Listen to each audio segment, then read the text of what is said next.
रुहीसाठी मी काही indoor games घेतले होते जे मला खूप आवडले, म्हटलं तुमच्यासोबत शेअर करावं. तर हा होता एक फ्रॉग बॅलन्सचा गेम, ज्याच्यामध्ये हे फ्रॉग्स असतात ते बॅलन्स करायचे असतात. दिसताना खूप मोठा दिसला होता पण तसा छोटा आला, पण भरपूर छान टाईमपास होतो ह्यात लहान मुलांचा आणि भरपूर ते ठेवायचं काढायचं. सो छान गेम आहे. त्यानंतर हे दुसरा होता, हा शेप्सवाला गेम होता. याच्यात वेगवेगळे शेप्स आणि काही त्यांनी वेगवेगळे प्रिंट्स दिलेले आहेत, त्या प्रिंटनुसार ते अरेंज करायचे. असे खूप सारे प्रिंट आहेत, त्यामुळे भरपूर वेळ जातो आणि हा ब्रेन डेव्हलपमेंटसाठी सुद्धा बेस्ट गेम आहे.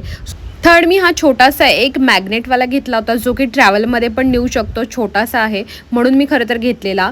त्याला काही नाही, एक छोटीशी स्टिक आहे, त्याला मॅग्नेट आहे आणि आत जे काही बॉल्स आहेत ना त्या होलमध्ये वरून टाकायचे. सो छान आहे, छोटासाच आहे, कॅरी करायला इझी आहे.